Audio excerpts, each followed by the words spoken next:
Hello friends, welcome to me YouTube channel. போன வீடியோவில் நம்ம நவுன்னா என்ன, அதோட டைப்ஸ், அதை யூஸ் பண்ணி எப்படி ஒரு சென்டென்ஸ் ஃபார்ம் பண்ணுறது, இதை பற்றிலாம் தெளிவாக பார்த்தோம்.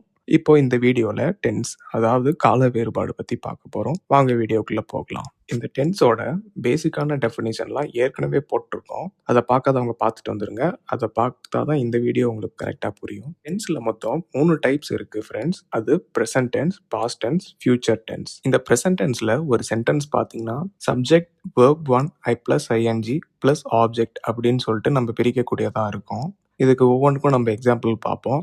she writes a letter. இதில் பார்த்தீங்கன்னா ஷீங்கிறது சப்ஜெக்ட், ரைட்ஸுங்கிறது verb 1, லெட்டருங்கிறது object. Here comes the bus. இதில் ஹியருங்கிறது சப்ஜெக்ட், கம்ஸுங்கிறது verb 1, பஸ்ஸுங்கிறது object. She is singing a song. இதில் ஷீ வந்து சப்ஜெக்ட், சிங்கிங் வந்து verb 1, சாங்குன்றது ஆப்ஜெக்ட். இப்போ இந்த சென்டென்ஸ்லலாம் பார்த்தீங்கன்னா ஏன் இந்த இடத்துல வேர்ப் வந்து ரைட்ஸ், காம்ஸ், சிங்கிங் அப்படின்னு சொல்லிட்டு போட்டிருக்காங்க, ஏன் ரைட் போடல, கம் போடல, சிங் போடல அப்படின்னு சொல்லி உங்களுக்கு டவுட் இருக்கும். இதுக்கான எக்ஸ்பிளனேஷன் வீடியோவோட கடைசியில் இருக்கு. ஸோ மிஸ் பண்ணாமல் ஃபுல்லாக பாருங்க. இப்போ இந்த ப்ரெசன்ட் டென்ஸுக்கு ஒரு எக்ஸாம்பிளான வேர்ட்ஸ்லாம் பார்ப்போம். She writes a letter. அவள் ஒரு கடிதம் எழுதுகிறாள். இது வந்து present tense. Here comes the bus. இதோ பஸ் வருகிறது. இதுவும் வந்து present tense. She is singing a song. அவள் ஒரு பாடலை பாடுகிறாள். இதுவும் வந்து ப்ரெசன்ட் டென்ஸ். இப்போ இந்த ப்ரெசன்ட் டென்ஸ்ல வேர்ட்ஸ் எல்லாம் ஒவ்வொரு காலத்துக்கு தகுந்த மாதிரி எப்படி மாறுதுன்னு பார்ப்போம். ஃபர்ஸ்ட் பார்த்தீங்கன்னா ஹேபிச்சுவல் ஆக்ஷன், பழக்க வழக்க நடவடிக்கைகள். He goes out for a walk every day. அவரு தினமும் வாக் போறாரு. ஜெனரல் ட்ரூத், பொதுவான உண்மைகள். The sun rises in the east. கிழக்கில் சூரியன் உதிக்கும். அடுத்து இம்பரேட்டிவ் சென்டென்ஸ், கட்டாயமானது. Always obey traffic rules. போதும் போக்குவரத்து விதிகளுக்கு கீழ்ப்படிதல் வேண்டும். தேர் ரிங்ஸ் த பெல். மணி அடிக்கிறது. News paper headlines. India launches a satellite. India ஒரு செயற்கைக்கோளை அறிமுகப்படுத்தியது. Professional activities. A teacher teaches English. ஆசிரியர் ஆங்கிலம் கற்பிக்கிறார். எல்லாம் ப்ரெசன்ட் டென்ஸுக்கு எடுத்துக்காட்டான ஒரு சென்டென்ஸ். அடுத்ததா பாஸ்ட் டென்ஸ் பத்தி பார்க்க போறோம். பாஸ்ட் டென்ஸ்ல பாத்தீங்கன்னா சப்ஜெக்ட் இருக்கும், வேர்புக்கு முன்னாடி ஹேட், வாஸ், வேர், இதுல ஏதாவது ஒன்று இருக்கும். அது கூடவே ஆப்ஜெக்டும் இருக்கும். இதுக்கு எக்ஸாம்பிளான சென்டென்ஸ் பார்த்தீங்கன்னா ஷீ ரோட் அ லெட்டர். இதுல ஷீ வந்து சப்ஜெக்ட், ரோட்டுன்றது verb 2, லெட்டர்ன்றது ஆப்ஜெக்ட். அடுத்தது ஹீ வாஸ் ஈட்டிங் ஃபுட். இதுல ஹீ பார்த்தீங்கன்னா சப்ஜெக்ட், வாஸ் ஈட்டிங் அப்படின்றது verb 1, ஃபுட்டுன்றது ஆப்ஜெக்ட். தே வேர் வாட்சிங் மூவி. தேங்கிறது வந்து சப்ஜெக்ட், வேர் வாட்சிங் அப்படின்றது verb 1, மூவி வந்து ஆப்ஜெக்ட். இந்த இடத்துல உங்களுக்கு verb 1, verb 2, verb 3 இதெல்லாம் ஏன் போடுறதுன்னு ஒரு டவுட் இருக்கும். அது வீடியோவோட கடைசியில் இருக்கு. ஸ்கிப் பண்ணாம எண்ட் வரைக்கும் பாருங்க. அடுத்ததா பாஸ்ட் டென்ஸுக்கு எக்ஸாம்பிள் சென்டென்ஸ் பார்த்தீங்கன்னா ஷீ ரோட் அ புக். அவள் ஒரு புத்தகம் எழுதினாள். பாஸ்ட் டென்ஸ்ல இருக்கு. Train is gone. ரயில் போய்விட்டது. Past tense. She was calling me. அவள் என்னை அழைத்தாள். இது முன்னாடியே நடந்ததுனால இது பாஸ்ட் டென்ஸ்னு சொல்றோம். இதுதான் நம்ம பார்க்க போறது ஃபியூச்சர் டென்ஸ். இந்த ஃபியூச்சர் டென்ஸ்ல பாத்தீங்கன்னா ஒரு சென்டென்ஸ்ல subject plus will plus verb plus ING plus ஆப்ஜெக்ட்ன்றது இருக்கும். அது எப்படின்னு பார்ப்போம். she will call you. இதுல வந்து she வந்து சப்ஜெக்ட், will call அப்படிங்கிறது verb பிளஸ் ஆப்ஜெக்ட் இருக்கு. அடுத்தது I will be going to the office. இதுல ஐங்கிறது சப்ஜெக்ட், வில் பி கோயிங் அப்படின்றது verb, ஆஃபீஸ் வந்து ஆப்ஜெக்ட். தேர்ட் சென்டென்ஸ்ல we will not fail in English.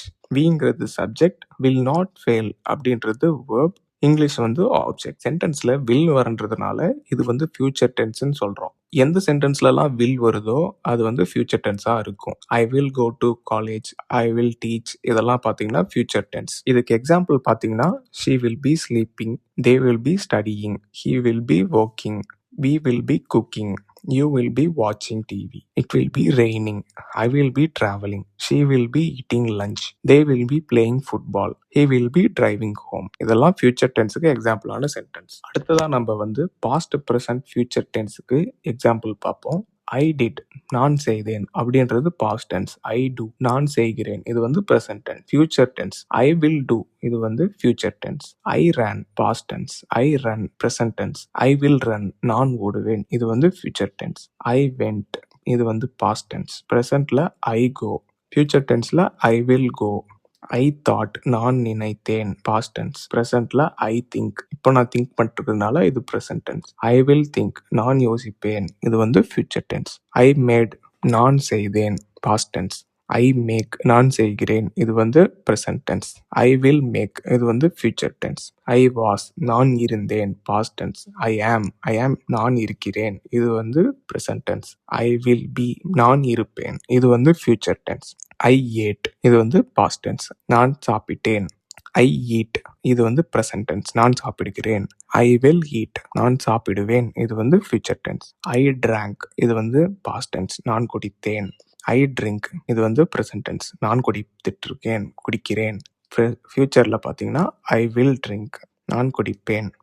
I knew எனக்கு தெரியும். இது வந்து பாஸ்ட் டென்ஸ். பிரசன்ட் டென்ஸ்ல ஐ நோ. ஃபியூச்சர் டென்ஸ்ல ஐ வில் நோ. இதுல பார்த்தீங்கன்னா KNEW நியூ அப்படின்னு போட்டிங்கன்னா அது வந்து பாஸ்ட் டென்ஸை குறிக்குது. KNOW நோ அப்படின்னு போட்டிங்கன்னா அது ப்ரெசன்ட் டென்ஸ். அடுத்ததா ஐ செட் இது வந்து பாஸ்ட் டென்ஸ். நான் சொன்னேன்.